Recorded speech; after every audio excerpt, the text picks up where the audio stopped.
welcome back after a brief hiatus to the Understable Minds studio for episode 24 of Understable Minds. This is the Kobe episode. This is the Dynamic Discs Open recap episode. This is going to be a good one.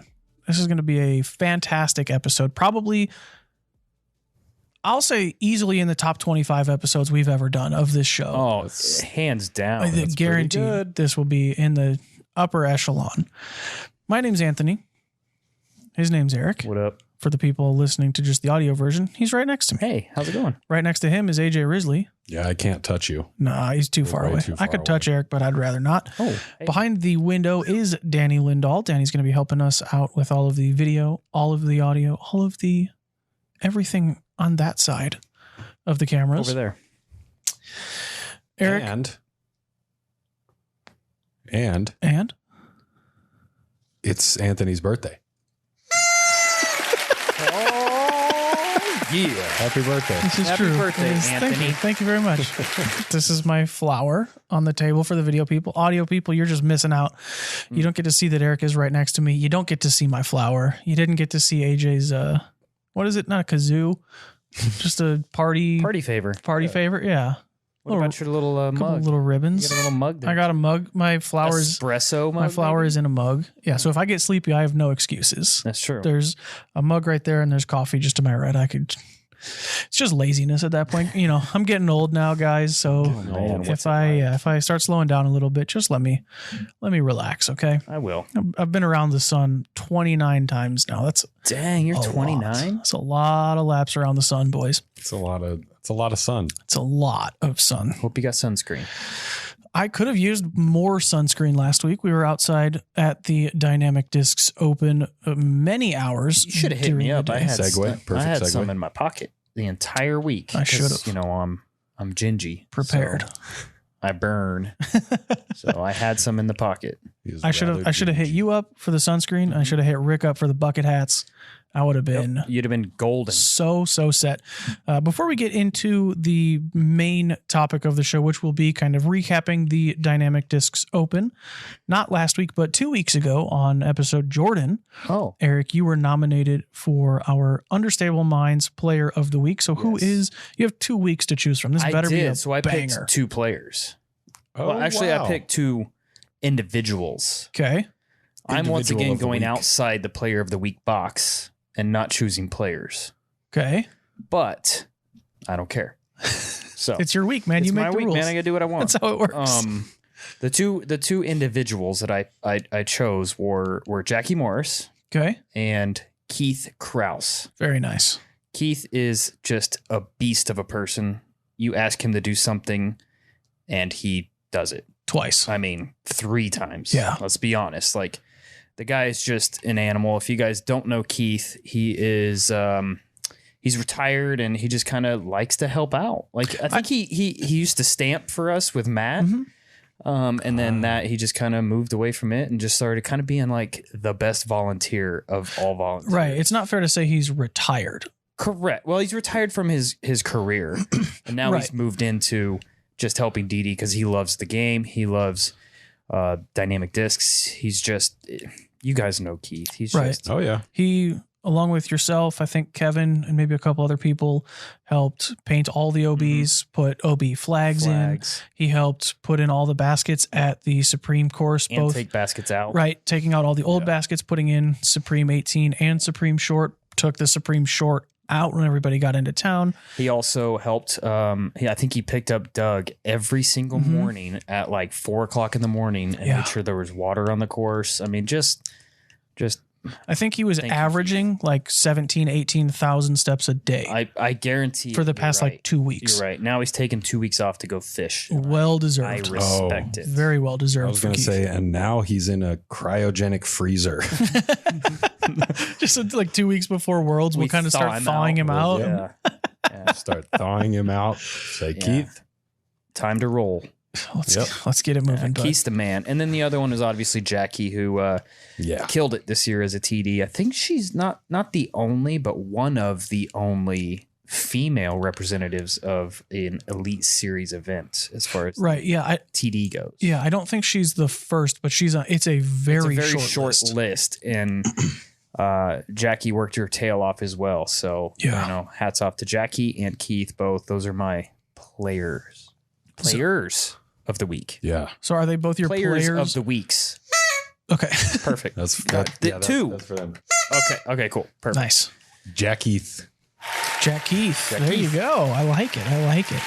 Jack Keith. Thank you. Shocking. I'm out. Shocking to nobody. That does tie in pretty well with the main topic that we'll be talking about is Dynamic Discs Open. Yes. Both of them had, like you talked about, huge impact on that event. Without either or both of them, this event does not happen the way that it did. 100%. So I guess first and foremost, we have to attaboy Rick. Oh, yeah. Because attaboy Rick. Attaboy Rick. Go. I mean, the dude pulled it off. I mean, it was either going to be Rick or Kristin was my other this two crowd is just going crazy. Potentials because Rick just absolutely killed it this week. And then Kristin, I mean, just to stay in the game, stay in that battle when Katrina knocked out 6 for 6 to start the tournament, start the final day, cruising, and caught her. And I think at one point during that round, Kristin was 2 back. And after round 1, she was 8 back. Well, that's true too. Yeah, her and Ricky both jumped from 3rd or 4th card to the lead. Right. Ricky was, I want to say it was 3. Yep. 3 back from the lead. It was a lot tighter after 1. Yeah. Right. Yeah. But yeah, Kristin I think she shot 6 over, and I think it was 6 under. Paige Pierce. Yeah, she shot 6 over, 6 under round 1 and 2, and I think Paige shot a 2 down round 1. Correct. And Kristin was 8 back. 1 over won the FPO division this week. Yeah. Crazy. And yeah, so I looked it up. Kristin's first round was like 960 something, I think. Followed up by 1020 or something? Yeah, 1020 round 2, 990 round 3, and then a 981 round 4. She averaged almost 1,000 rated the last 3 rounds. Fantastic. To come from 8 back and win. Bananas. It's crazy. Bananas. Never count her out. And the wind obviously played factor in some of that, just being able to get out there and maintain and not get aggressive. That's what people do not understand about wind who don't play in the wind is you go out there with the same mindset and game plan of, hey, I'm just going to go out there and get aggressive and try to birdie all these holes. That's not what you do in the wind. In the wind, pars are your friend. Right. Really, you just want to try to keep it in bounds and throw your most overstable disc, even if you can only throw it 300 feet. Right. That's better than throwing it 400 feet OB. Yeah, it's interesting that you bring up the out of bounds and how important it was to stay in bounds. Somebody on Reddit, let's see if I can find their name. I don't even know how to pronounce it. Bill. Ragdog. Oh. Millie. Dang it. Not sure if that's close. Is it username? Yes. Someone on Reddit went through and they totaled up the OB strokes in the MPO field and the FPO field. I guess I'll have you guys guess. Who do you think had the most OB strokes in the MPO field? Who do you think had the most and who do you think had the least? The most? Like just name a player is what we're doing? Right. Well. I would think it's someone who made the cut. AJ should have a very good guess. That's a huge hint, AJ. If you had to guess a player, AJ Carey? Who would you guess? I guess I just said that because you said AJ. Had the most OB? If we were on Understable Minds and we had some sort of a segment where you had to guess a player. Oh. Who would you Drew guess? Gibson. Drew Gibson had the most OB strokes in the MPO field. Nailed it. He had 25 OB strokes, finished in 26th place. 25? 25 OB strokes, finished tied for 26th. Tim Barham had the least OB strokes at 9. Okay. And nice, Tim. Where do you think Tim finished? I saw him playing Sunday, I think. You did not see him playing Sunday. Saturday I saw him playing is when it was. Yes. He probably finished the cut, 62nd place. He tied for 80th. Oh. Missed the cut by a significant margin, but had what is it, 16 fewer OB strokes. Ricky won the event at 15. And then it was similar in the FPO field as well. Maria Oliva had the most at 31. She finished in 23rd place, where Lauren Butler had 8 as the least, and she finished in 30th. Crazy. Kristin obviously won the event, and she had 17. So there is... Now, does all that count for the final round as well? Right. So, obviously, yeah, they didn't quite break down. But also final day was like... Perfect. Very minimal wins. It was beautiful. And it was gorgeous day for disc golf. So, I mean, I would imagine there wasn't as many OBs on the final day. Right.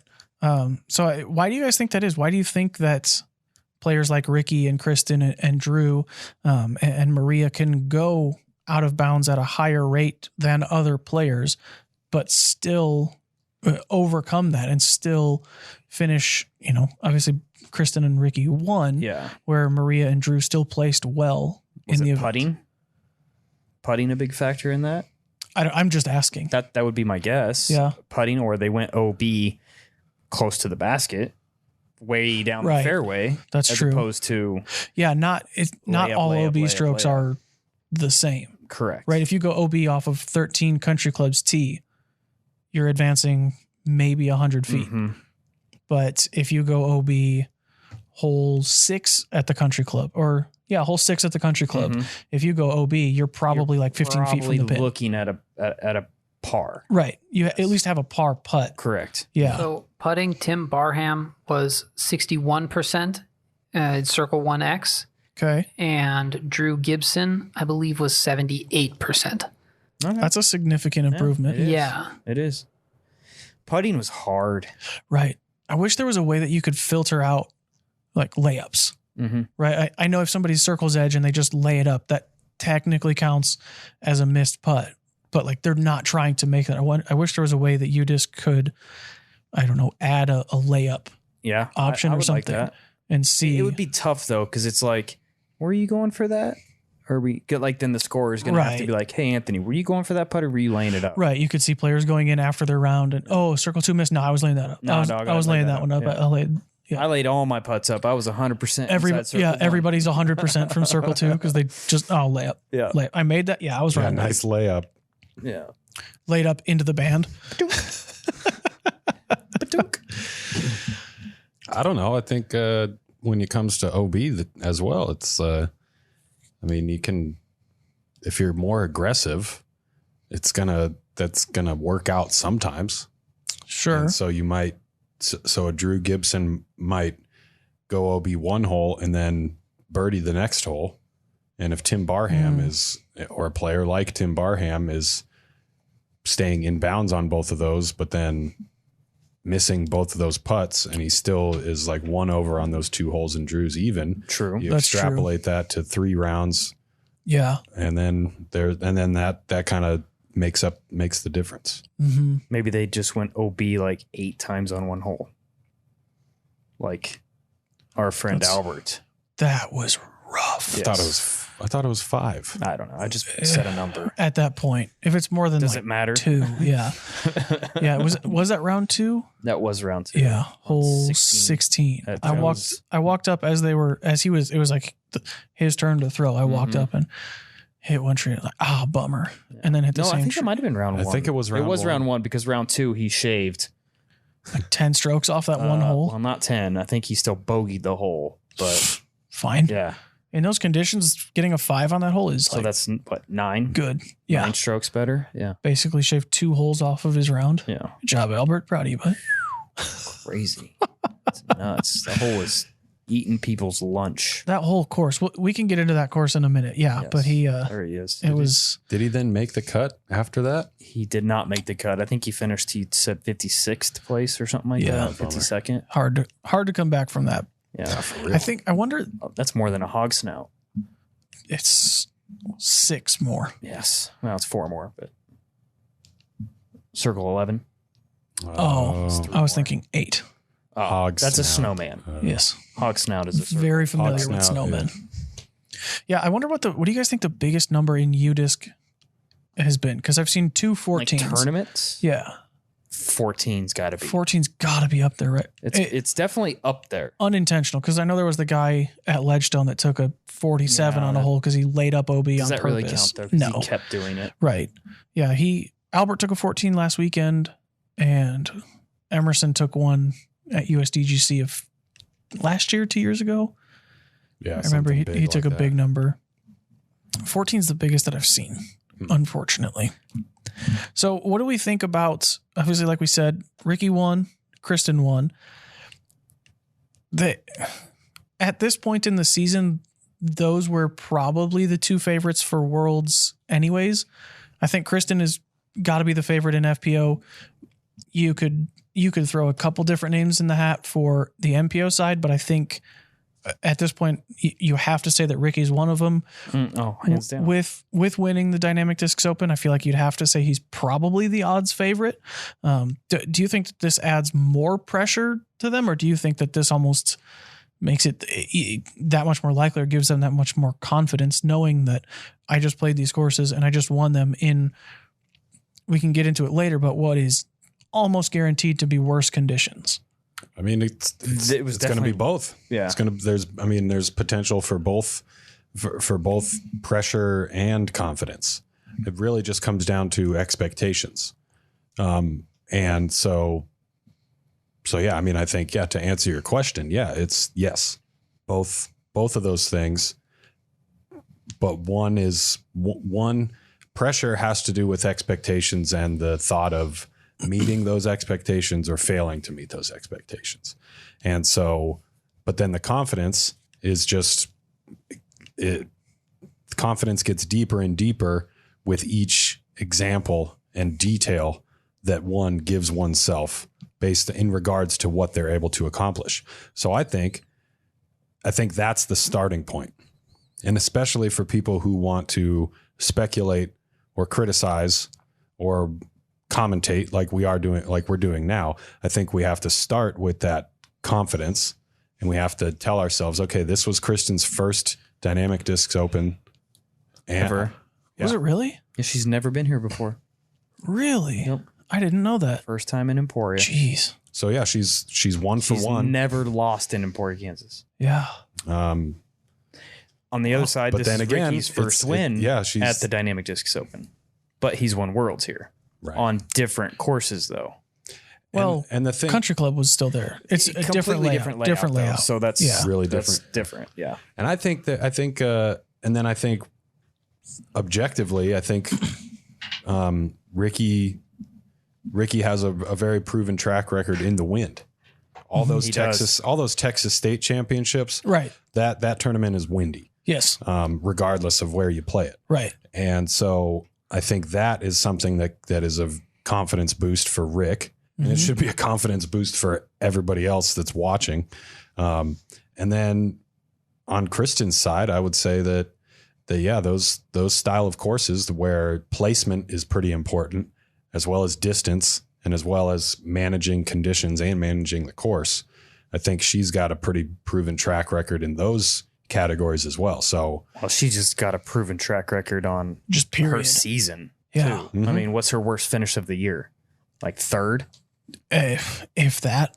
Yeah. Something like that. I'll look it up, but she's been on a tear. She absolutely has. So I'm not sure what it is. I mean, and so all that to say that they have a lot to be confident in. Mm-hmm. Now, well, yeah, Kristin is slacking. She has not one but 2 third place finishes. Ouch. She literally hasn't finished off the podium. That's awesome. That's insane. She has as many third place finishes as transatlantic flights this year. Which, whoa, wow. So I don't know. In terms of pressure, I don't really. I mean, I think sure there's pressure on both of them to perform at the World Championships. I don't think there's added pressure though. Not any more so than would have already been there. It's still Worlds. That's kind of what I'm getting at. It's still the World Championships. So sure. There's pressure on everybody to come and perform. Right. When you won yours in 2010, it was at Lemon Lake, right? It was. Had you played I did. Tournaments there before? Have you one tournament there? If you go look, I think it might have been even in that same year or maybe the previous year, as a warm up, we played I don't remember if it was a B tier or what it was back then, but it was, I can't remember the name of the event, but it was at Lemon Lake. Okay. And I think it was in 2010. Do you know when it was? Would have been before Worlds, if that helps. Probably late spring. It could have been 2009 too. And I remember the only reason we went to the event was because of it being where Worlds was the following year. And I can tell you, I did not win that tournament. I did not win that tournament. So I don't remember how I played. You'd have to do some digging to find it. Yeah, without knowing the name of the event. Yeah, you could probably, Command F location, but it doesn't. I'm looking through PDGA right now, and it doesn't show the location, unfortunately. It shows what tier it was, but you played many B tiers that year. I did. So, I played a few. And it might not even have been a B tier. So it's one of those things. I just remember the event. I just remember not playing well at that event. So It's not like I'd love to find the event and find out who won that event, but it wasn't like if I won that event, I had added pressure to go perform at the Worlds that year. Sure. Yeah.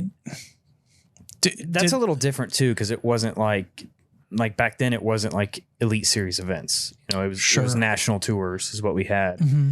And Worlds was never typically never in a spot where we had another tour, another national tour. Yeah. And this is the last year that they're doing it. This is the final year. They put in a stipulation of if you're the hosting city of the World Championships, you do not have an Elite Series event moving forward. And the only reason we got it is because technically Worlds was supposed to be in Emporia last year. Yeah. And with 2020, there wasn't a world title, so it got pushed a year. Mm-hmm. Yeah. And I think some places, like in 2014, didn't they skip Beaver State Fling because Portland was hosting Worlds? Right. That? It wasn't what it typically was. I went out for it still. Sure. Any excuse to go play Milo. Fling. Yeah. I think I got second. So there were third. Do you want me to look? Whatever. No, don't care. There were a ton of big storylines that came from the weekend. So I wrote down a few of the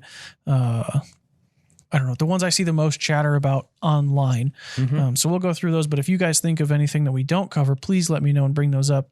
The biggest one obviously has to be Paul. Oh, yeah.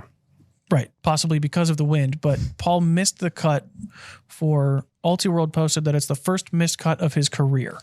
The first time ever. So he is washed up. He's done. Done. Stick a fork in him. He is, this is, I looked it up. This is his worst finish since the 2019 USDGC, where he came in 64th. Oh, I remember that. And his worst finish before that was, it doesn't exist. Yeah, right? Right. Yeah. He just barely missed the top 10, finished in 11th. Right. So pat myself on the back, looking pretty good for my prediction that Paul will not win in Emporia this year. Oh, dang. 50%. Right. I'm 50%. Wow. I was a little nervous. I may have him come back just for like a little B tier or something. Just That's to what I prove was you going to wrong. say too. Yeah, I think, yeah. I mean, fine. If you're willing to go that far when there's nothing on the line, right. Eric. You're right. It's fine. I'm sorry. It's fine. So what do you guys think about that? Is it just like, do you think the wind just got the better of him? Do you think it was... I think, yes. I think it was that. I think it was exactly that. I think the wind just even the playing field is really what it did. It didn't make anybody shine except Ricky is what it seemed like, and who's just really good in the wind because he throws very overstable discs and throws a disc very, very far and can throw certain angles on backhand and forehand. Yeah. I think that's the biggest advantage. 100%. Like that dude, just his forehand is it's impressive. Look at the lead card final round. Yeah. Hole 3 comes to mind at the Emporia Country Club. He basically threw a hyzer with a rive on hole 3. Orbit rive. Yeah. Hyzer the whole way. It's like 460, 470 downhill. I think so. Something like that. And he was like in the bullseye. Yeah. It doesn't quite play that long, but it's right. It's quite a bit downhill, but it's still a massive crush. Disgusting forehand. Yeah. Yeah. I mean, Jake Hebenheimer has a huge heck of a forehand as well. Like, yeah, it's impressive. His forehand on 14. 14. Yes. He like flexed it up the gut. Yeah. I don't even know how far that is. I don't know either, but it was odd to see him throw that forehand that far down the fairway. And then his second throw shot. a spike hyzer. Yes. Like, why not throw another forehand? Right. Playing away from the out of bounds. And not that he went out of bounds, but he didn't. Right. I think he clipped the tree. Yeah, or? he tried to go. So hole 14 is the one that plays along the houses. There's the white fence. Mm-hmm. It's the hole for people New listening. New pin. New pin. Yeah. It's the one where Eagle threw the sidearm in. Simon threw the massive roller the one year. That's right. It's that hole. And yeah, Jake threw 3/4 of the way from the tee and then tried to go up and over the tree that was just short of the old pin, which is a massive tree. about 700 feet tall. Yeah. And yeah, he clipped the top of it. I like the play because I feel like it shapes better coming into the green, but that tree is just too But as high as you got to throw that, if you get over that tree and you start to carry, you're finding OB. Yes. Yeah. And there goes your par. Right. Yeah. So Paul, it was funny for words for Paul. Yeah. Yeah. Right. I think it was because I don't know if I should say this or not, but I'm going to. Good. I was following. Well, you can't say that. I can't? You could say it. Okay. No. All right. I'm not going to. You could say that. You could say that. You could say Anthony ruined it for all you listeners out there. You could say it. Let's move on. Well, wait. No, Anthony ruined it. Not going to say it now. Okay, it's your birthday.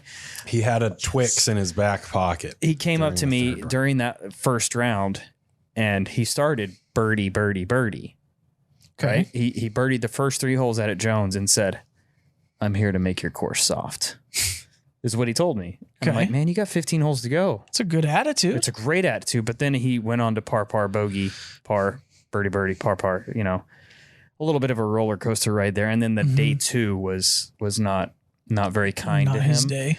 Unfortunately. Neither was day 3. But I thought it was funny that he said that to me and then kind of things turned around because he was definitely on pace and he had that confidence and he said, this game's easy right now. That was the thing. You know, it's one of those things where sometimes the game is easy and sometimes it's the hardest thing in the world. Yeah. So, and I think round 3 he had a taste of both of that.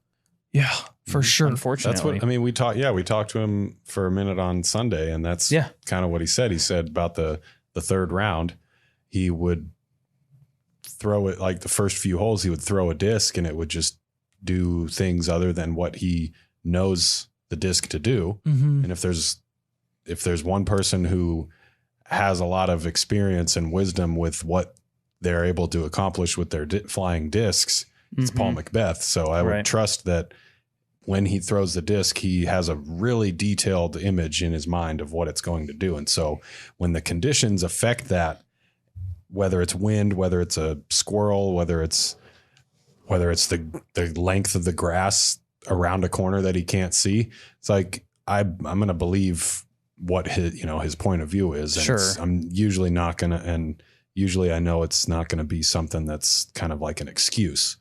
And so, yeah, he was saying that he was going out there. He said something like, I went out there and I thought I was playing disc golf, but it turns out I was playing the wind. Isn't that? I think that's what he said. Close to what he said. Yeah. So it just, I think that just proves that the wind was the factor. It was the primary factor.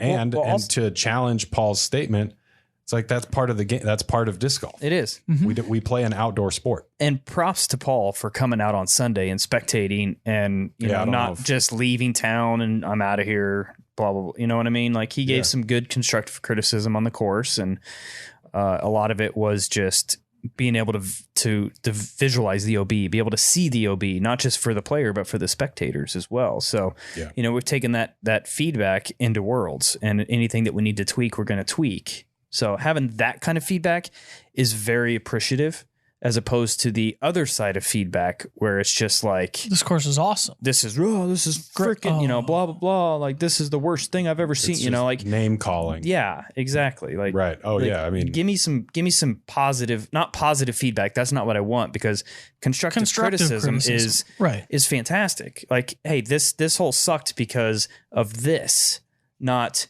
this is the worst hole I've ever seen in my life. See you later. Like I hate when course designers do this. It doesn't make any sense. It's like, well, okay. Yeah. So that's thanks. If I was an alien that just landed here on Earth and that was the first thing I heard, well then that's all I would know about exactly all I would know about your species. So I think that, when it comes to constructive criticism, it's like you want, no matter who you're speaking to, when you give that constructive criticism, it really helps your point. If you are the one giving the constructive criticism, it helps your point to treat the person, or to treat the audience that is potentially going to hear your constructive criticism as if they're a class of first graders and you're teaching them algebra. It's right. like you don't want to be condescending. It resonates better You have to explain way. You have to explain yourself deeply. Wait a minute. Explain it to me like I'm 5. Yes. Right. There's You're right. There's a fine You're line to 100% walk right. between that and just being condescending, though. You don't want to do that. Correct. But that's not what you're saying. But I don't want someone to misinterpret it as.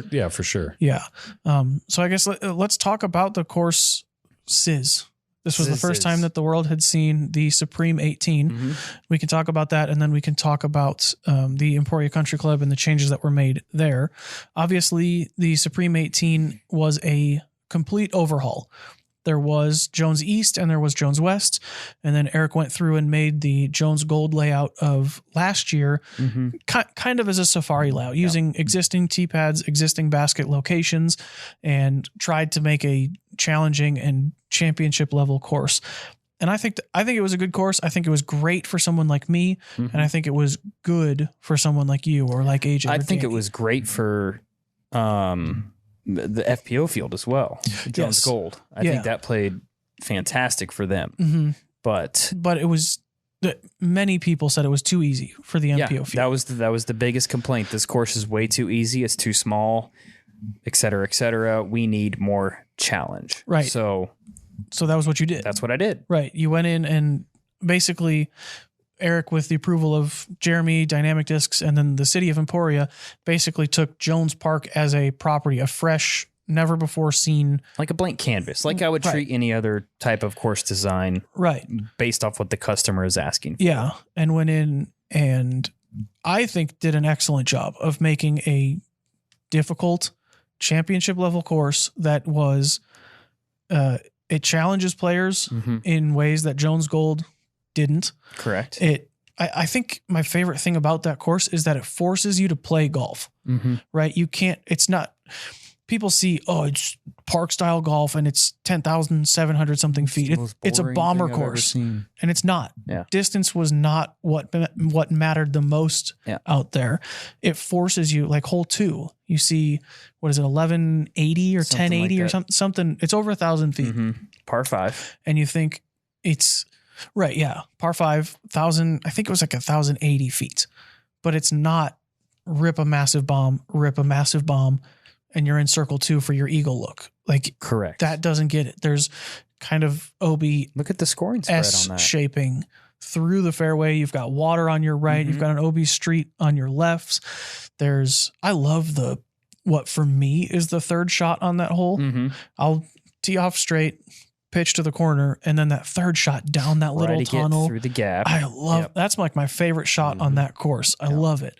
So I know a lot of people were talking about artificial OB as well, but the thing with that course is you have to have it for not just challenging the course, but majority of those OB lines are fairway dividers too, right? To keep you from being in someone else's fairway or hitting somebody else, you know, or their roads or their tall grass or whatever the case may be. What we lack in trees, you know, we need to do something. We can't just go out there and have no OB lines and let the players play wherever they want. You know what I mean? That's what Jones Gold was. Pretty much. The OB wasn't very tight. Pretty much. There was a lot of airspace. There was a lot of grass. And maybe the holes were a little bit short. It was an 800-foot par 4 or something that's not going to challenge their distance, where, I don't know, I'm sure there's 900-foot, 1,000-foot holes at Supreme that is going to challenge that.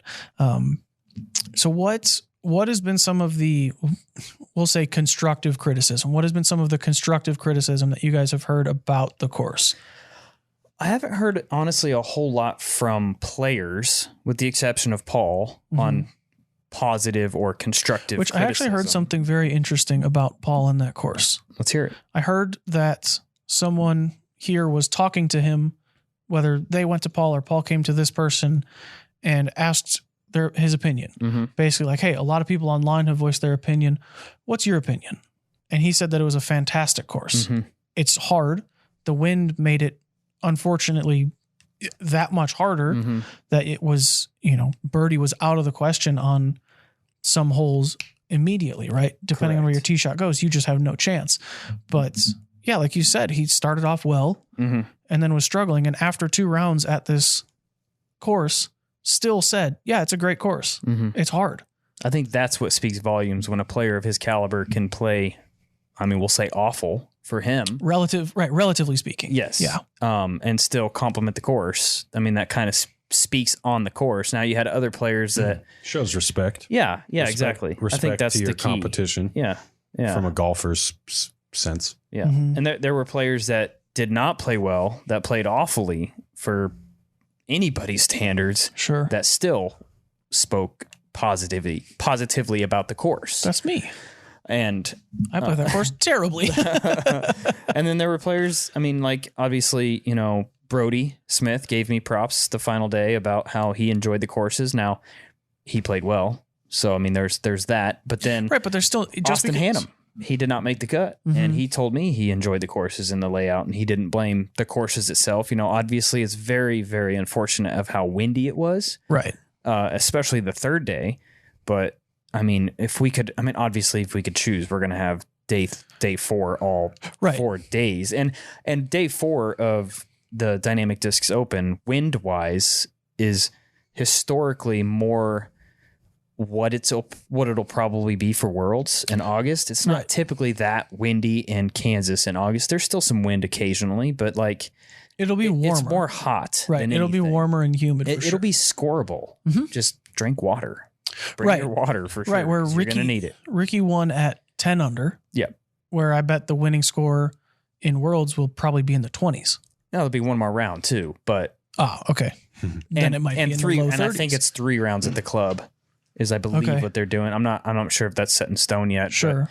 But it definitely, had we had the last day, all 4 days, I think winner would have been around 24, 25 under par. Yeah. Yeah. I could see that for sure. I don't really know if I heard any other constructive criticism out there. Nothing that was too like widely popularized. It doesn't really seem like constructive criticism gets a lot of attention nowadays. Yeah. And then also I think it's hard to, I wasn't going out there thinking, how could this be better? How could this be better? How could this be better? How could this be better?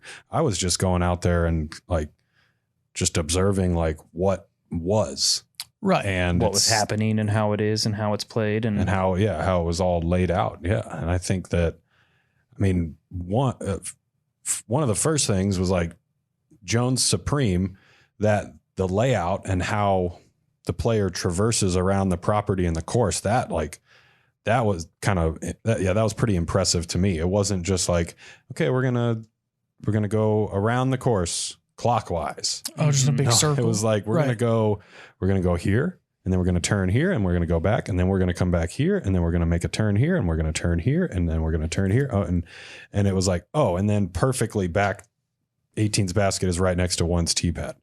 So that, I thought that was pretty cool. I really, there's the map there on the screen. And so I thought that was pretty sweet. And I think and then also what I noticed at the club was the spectator path. Oh yeah. That was awesome. That was really well done. So props again to Doug and to Keith and did you, Eric, have any input? I helped a little bit with that, but it was more of a Doug, Jackie, brainchild, cool type thing. They did a really good job with that, and I think that is extremely valuable nowadays. 100%. Like the ropes were fantastic. I did take some notes on a couple areas where players will be throwing over the ropes, where I want to push those ropes back just a hair. Right.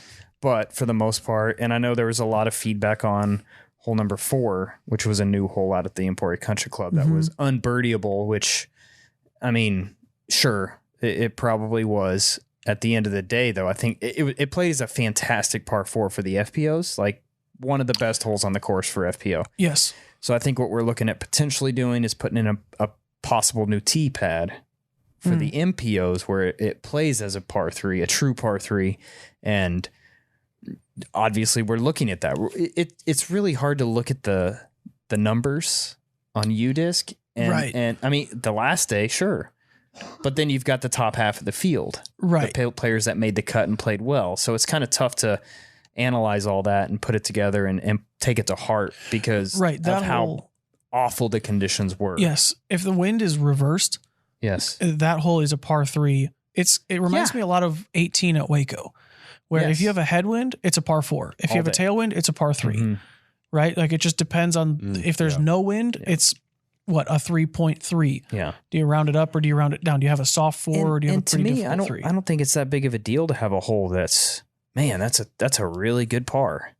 You know what I mean? If I get a par on this hole, man, I'm happy. You know, like I think true championship level golf, I think having a couple of those mixed in, not every hole now, but having a couple of those holes mixed in on 2 courses for the weekend, I think that's perfectly fine. I like it. The interesting thing is it just comes down to the definition of the game. And I think scoring is one of the bigger differences, or it's a field that has a big difference when we think of golf and versus disc golf.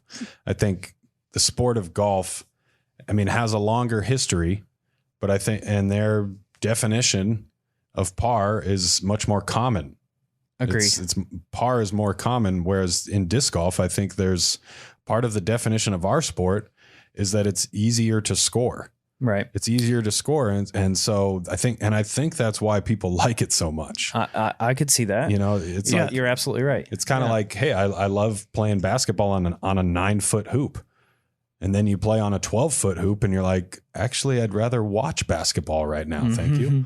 Yeah. And so it's we could kind of say the same thing about disc golf versus ball golf. And then we could even go a little bit into a different tangent and say that, yeah, championship level disc golf is like playing on that 12-foot hoop. It's like, don't expect to dunk unless you've been training for years to dunk. Yeah, right. It's like, don't go to a 500-foot par 3 in the woods and expect to birdie unless that's what you've been practicing physically and mentally for years. Yeah. And so it just kind of, and I think then that has that kind of mentality kind of shines through when it comes from player to player and their expectations, and then how they voice their own reaction to their own expectations. You know, it's like we see some players face this really challenging course, lots of out of bounds, and then conditions that they know are going to be difficult. But then I don't think anybody was really, I mean, people were practicing and saying, oh yeah, these practice days, the winds, you know, are going to be, they're way less windy than the tournament days. It was like 10 mile an hour winds on Tuesday. Yeah. But I doubt half of those people that were making those claims were like, oh, I know that it's going to be above 30 mile an hour winds. And I know what it's like to play in that. And even if they say that, they're like, I know what it's like based off of the 3 rounds lifetime where it's been that I've played where it's been over 30 miles an hour. It's right. So then when you face something like that you're not expecting, it's just going to yield a lot of those reactions that are kind of volatile. Yeah, I agree with that. What were you going to say, Eric? I was just going to say that Saturday's wind day was a little abnormal for here.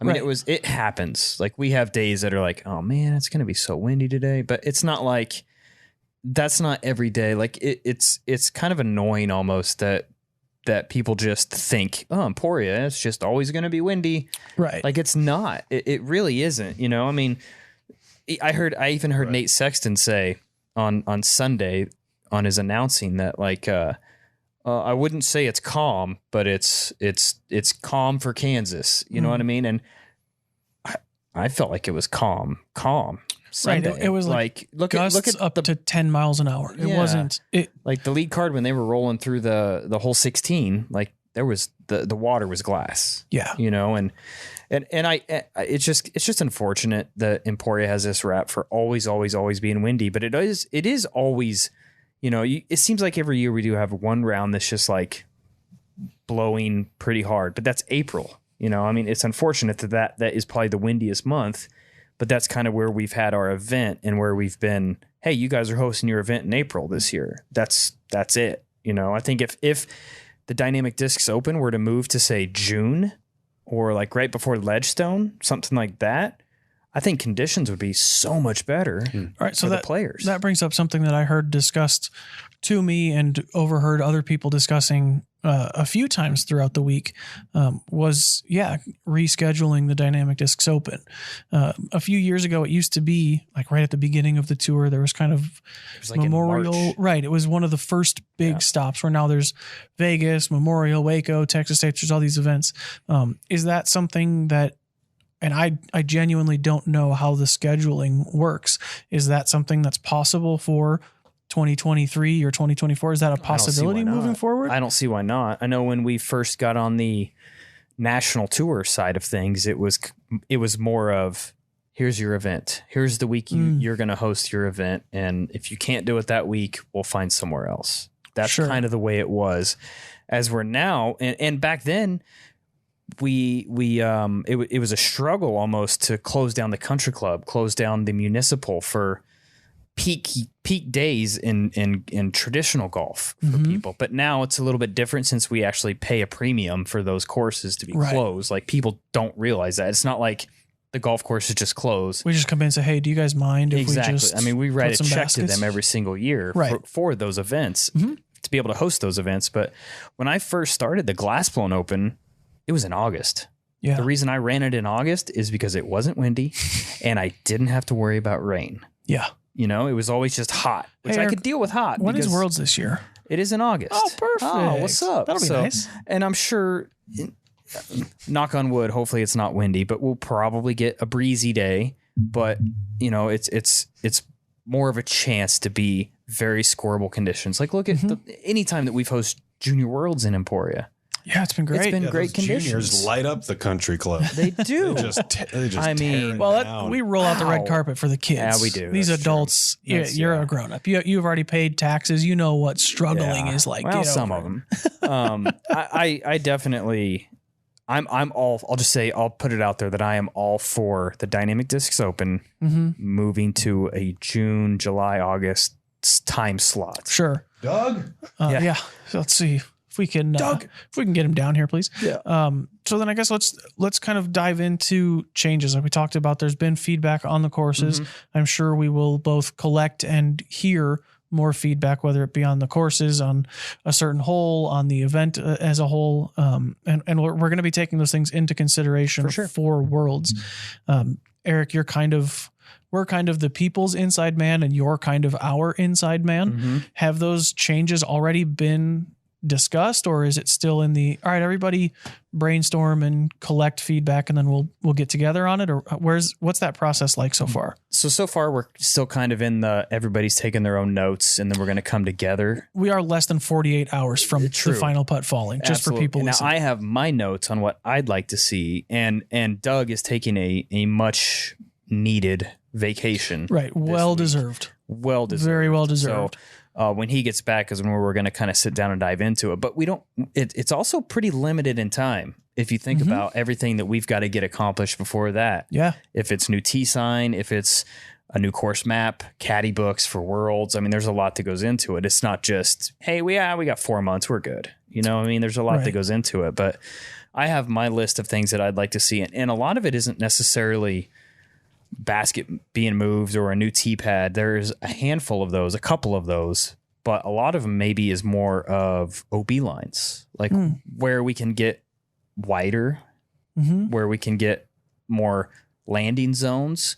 I know I heard a couple people complain, one in particular complain about an OB line by a basket that was 20 feet from the basket. So I'll look at that and potentially make a move to hopefully push that out to maybe circle one. And I'm okay with cedars being close to baskets, with OB lines being close to baskets, as long as it's not the entire basket. If you have a landing zone, say if there's OB 20 feet right of a pin. Mm-hmm.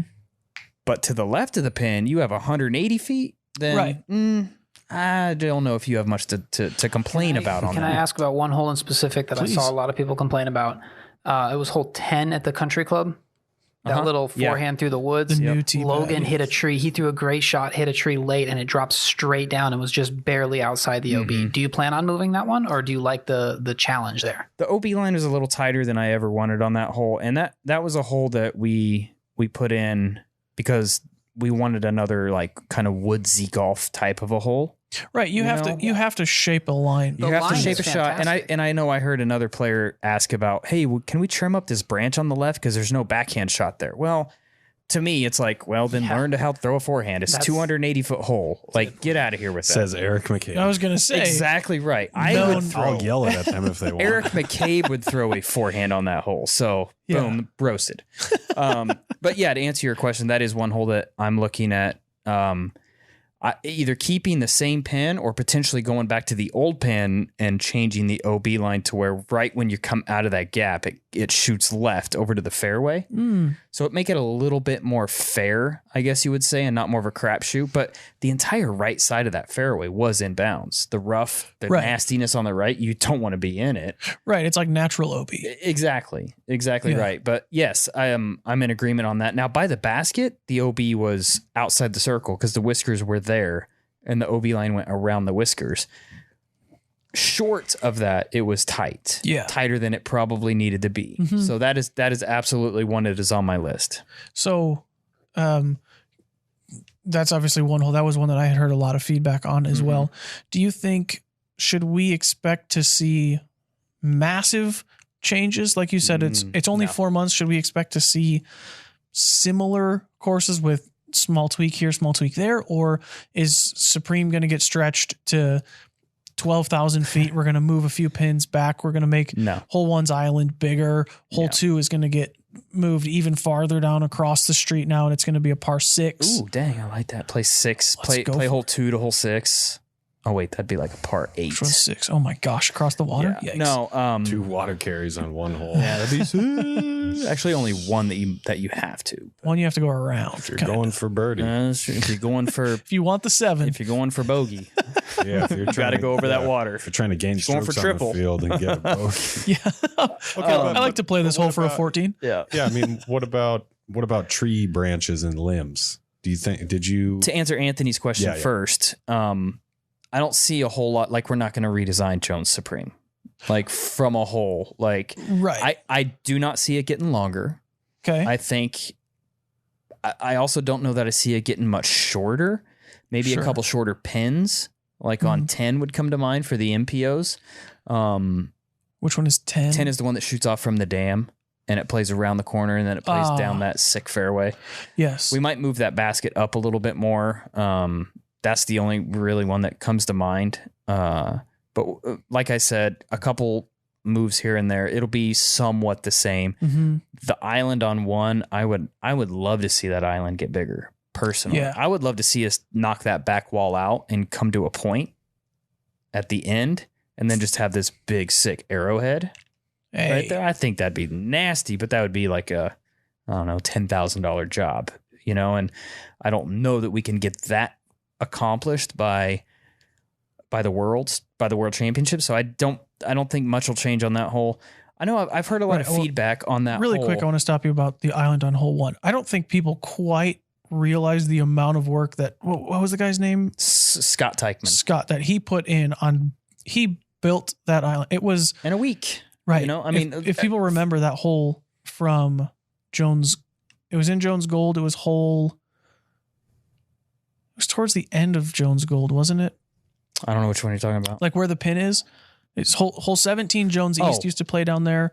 Yeah. No, that was the beginning. That was like hole 3. Was it? Okay. Yeah. So yeah, early on in the round of Jones Gold, there's a hill that slopes down, and that was all, I don't want to say open air because it was only a few feet above the ground, but the height of that island, he built all of that out of limestone and whatever the rubber mulch is and everything. Yeah. Like you said, in a week. Yeah.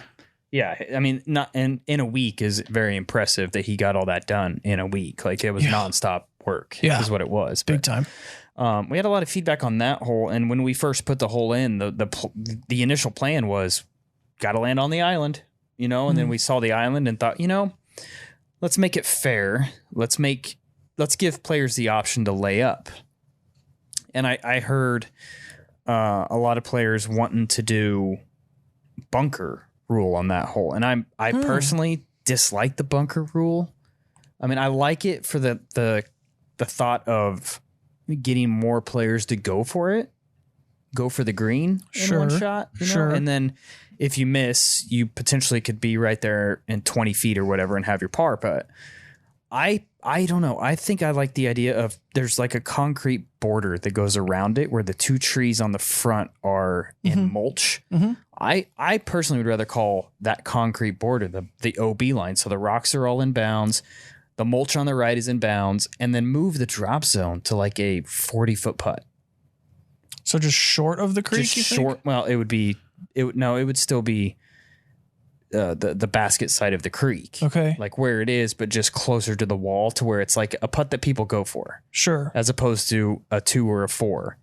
Right. And get more players to want to go for that green, which is what I want. But the scoring spread on hole 1 was amazing if you look at it. Yeah, it's easy to say from my dumb amateur rated guy, stupid head position. Wow, is that your title? It's certified now. Danny, can you remember happy that? birthday. Put it up at the bottom. Yeah, it's easy to say it from where I sit, not having to play that hole in those conditions or with correct a pro tour on the line. But I feel like people were misplaying that hole. So many people I heard say, well, everybody's going for it. I just got to go for it. Oh, right. If everybody takes a 4 and I get a 2, I make up 2 strokes. And then they miss. And okay, well, you just cost yourself a stroke now. Yeah, there's some people are going to get it. I think it was like 30% of the field or 30% birdie on that hole. But if you just played it for par, officially, if you just played that hole for par, if you just threw 150 feet, pitched up into the island and made your putt, you would have gained strokes on average on 70% of the field. Yep. You would have. However, I guess my mindset on that is 2 things. One, I saw a lot of people lay up and go B. Right. It is not super easy to lay that shot up, especially in the wind. A lot of people said, hey, am I going to go for this? If it's beautiful, calm conditions, I'm going for it. And if it's windy, I'm laying up. But then they went for it My anyways. mindset is the other way around. I'm going for this green because it's a 2 or a 4. I'm not worried about gaining or losing strokes on the field, mainly because it's hole number 1. It's hole number 1. And it's hole number 19 of your tournament at the Dynamic Discs Open. Really? See, it's early. It's early in the game. It's 1 stroke. I'm not worried about that 1 stroke that early. Really? Yeah. If I lay up, I'm bring 5 into play. Or Paul, who I think took a 6 on it. I think he took a 6 on it, yeah. Late. I'm sure he went for the green, though, because he probably went for it, went for the drop zone, missed a putt. And I think you're right. That's probably what happened. Yeah. See, for me, it's, again, certified dumb guy, amateur, stupid status. If I could walk up to a tournament and say hole 1 and hole 19, I immediately get par on those 2 holes, and you're giving me 2 strokes on 70% of my division. Sign me up. I get that. I 100% understand that, but that layup isn't that easy. It's not that easy of a shot, and that's why we chose to let players lay up, because we went through a few different options of what we could do. The bunker rule came into play, and I've just never been a huge fan of the bunker rule. Yeah. I don't know what it is about it. I've just never been a fan of it. Can you have... Which is, if you don't know what the bunker rule is, you play it from...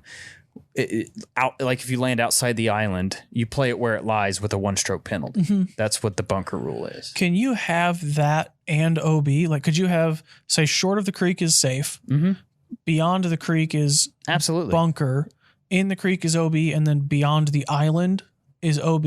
You could do whatever you want. Could you do that? I mean, I think you'd have to get a waiver, obviously, for some of those rules. Sure. Like USDGC does every year. Right. And my only concern is to go that far to where it's causing the last thing you want to do is cause confusion for the players and the spectators. That was more just a general question. You can do that. I mean, USDGC does that.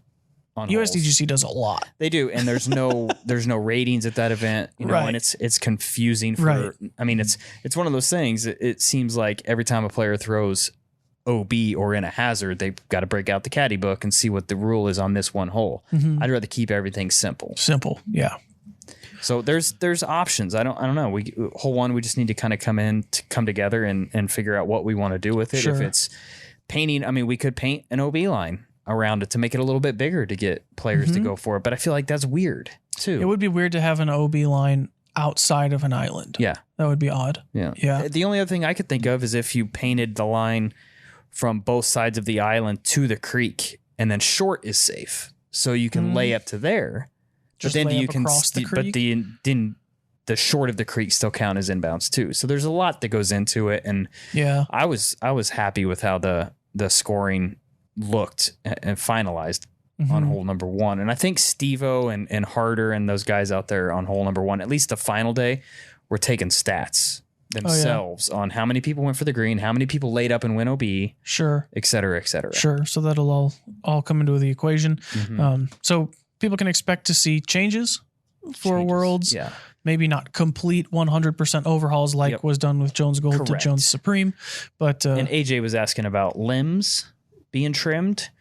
100% we're going to have to do some limbing out there, and not just based off of the way the course played here, but in August we're going to have full foliage everywhere. So all those trees hang a little bit lower. So we're definitely going to have to keep an eye on that and see where we need to trim. And we even Jeremy actually talked about there's one tree in the middle of the creek on hole one. It's decent sized tree, but if you knock that tree down, it opens that gap up that much even more. So Sure. that's also a potential. Everything is still on the table Everything so far.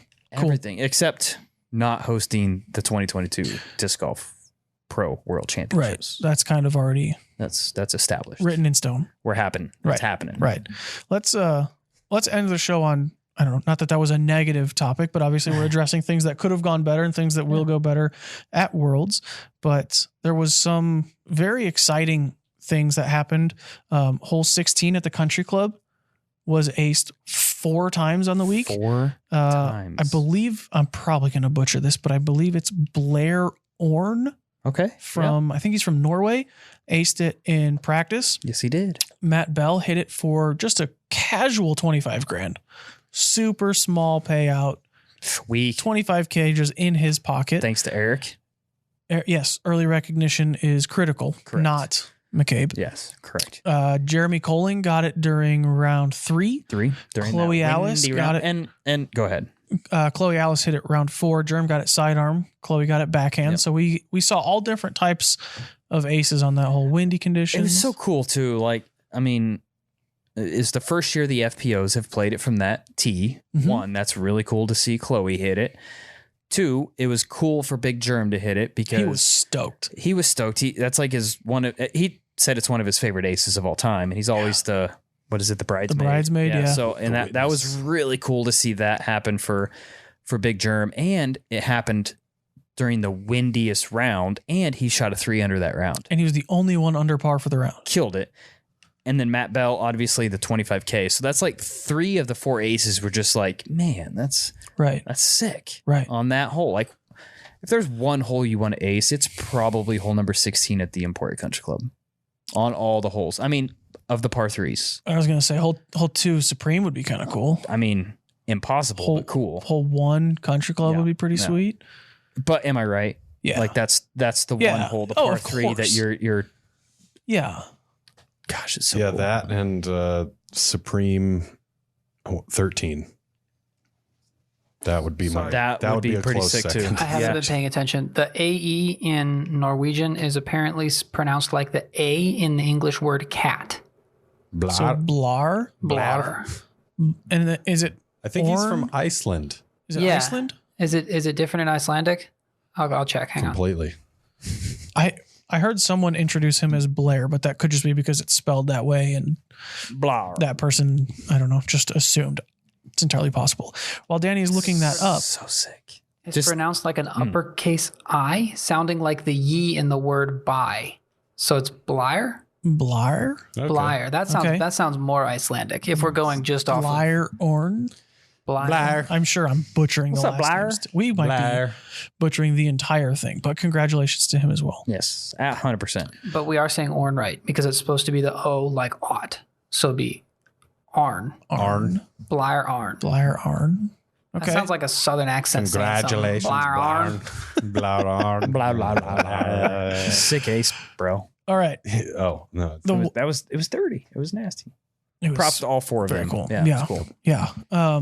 One very exciting thing, there were both on the MPO side and the FPO side, there were a ton of OBs? there was a lot of OBs, but there were new and maybe unfamiliar names Oh, yeah. at the top. Yes. I mean, Simon came in second. Everybody knows him, which another thing, Simon's freaking back. That's just good for the game of disc golf. 100%.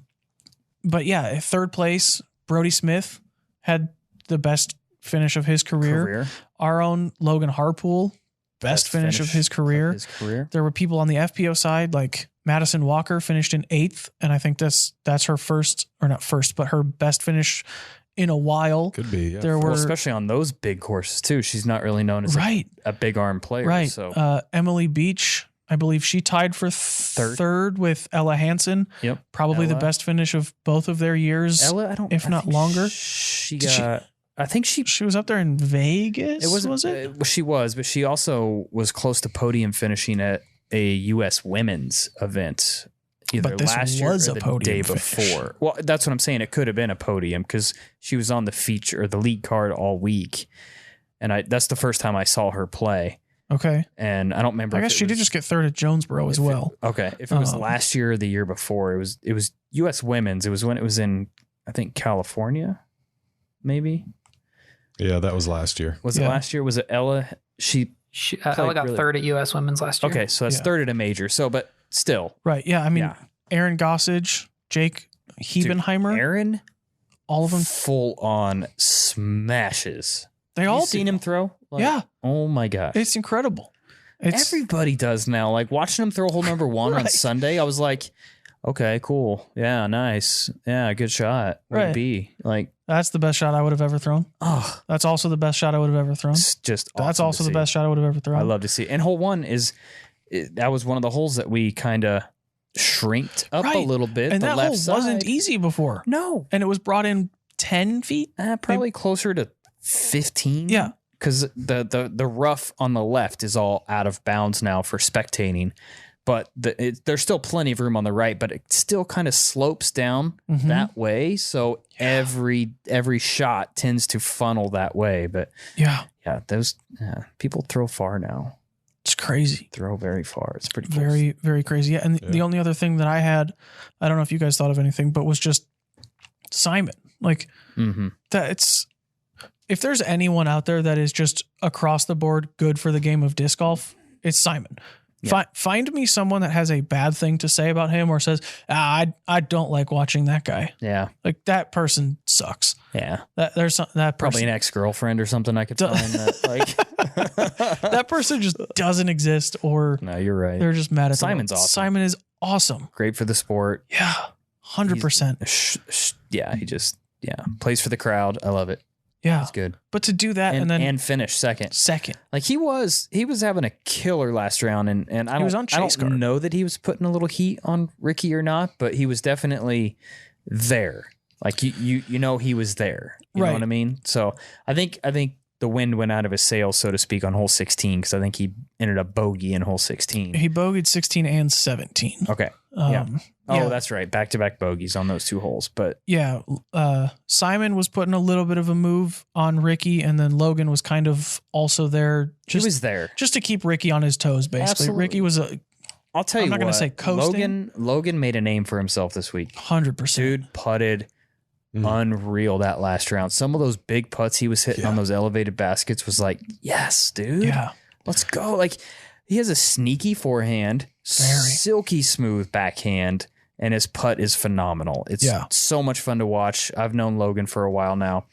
Was it 2 years ago? He won 2 years ago, he won the Oklahoma Open.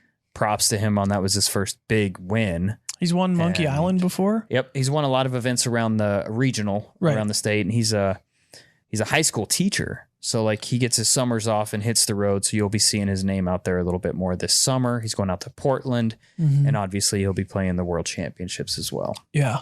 It was funny. I was following him for a little bit during round 3.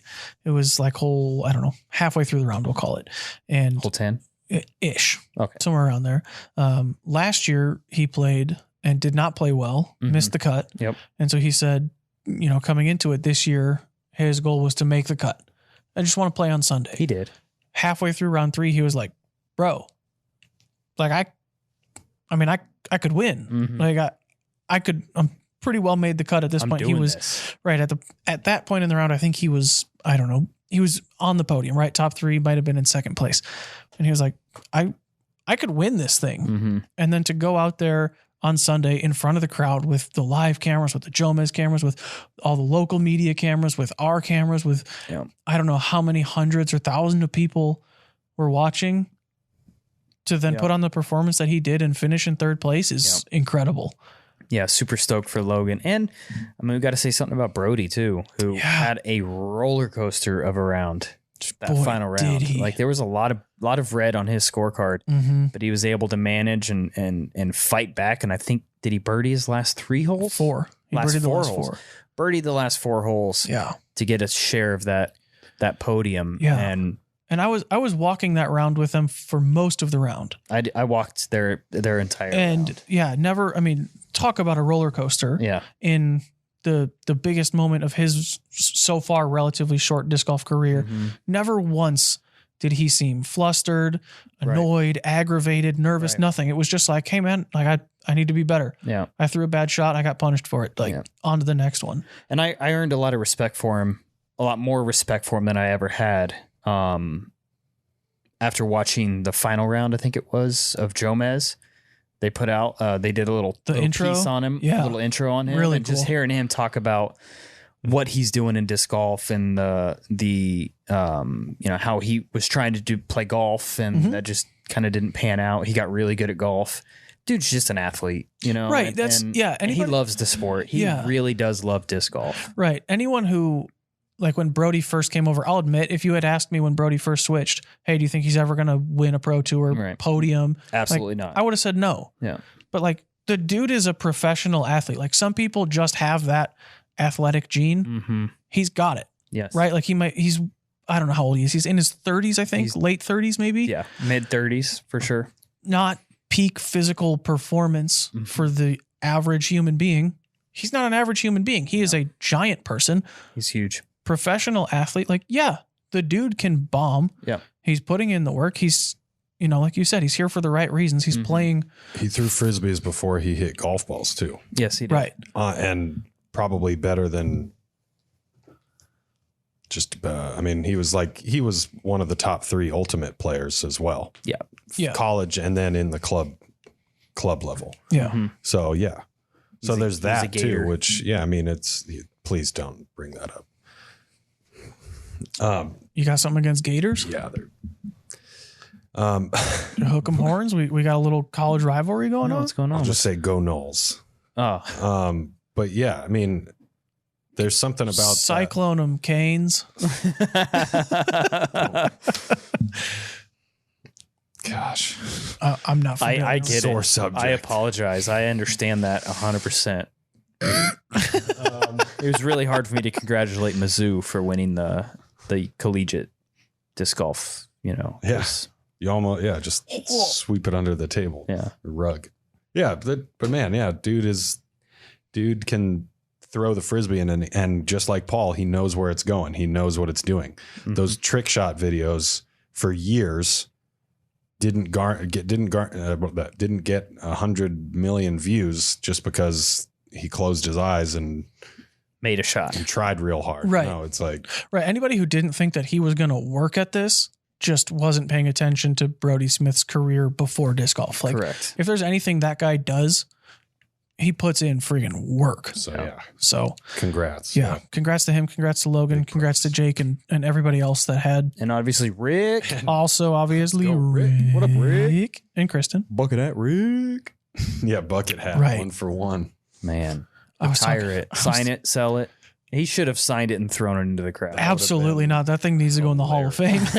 that thing needs to go in the wash and then the Hall of There Fame. you go. I That's was- probably accurate. I was talking to Ari as we were walking to, like, they threw their tee shots, and I was like, so Ari, was that, for people that don't know, Ari is Ricky's manager. Mhm. I was like, Ari, was that your idea? She looked at me dead in the eyes and she goes, Anthony, I told him to take that thing off Yep. 30 times. Dude, I'll tell you what kind of like, Oh my it was a moment that gosh. I had during that, like right before the final round, because I was there for the like last 5 or 6 cards teeing off, Mhm. and then I'm just sitting there by the RV with, I think both of you were there next to me during Waiting for this. Rick. Waiting Yeah, for we were Rick, all 'cause holding everybody hands. else was there. Yeah. You know, Did you say we were all holding that's hands? what he said. But anyway, Jake was there, Logan was there, Brody was there, and we're all like, you know, where's Rick?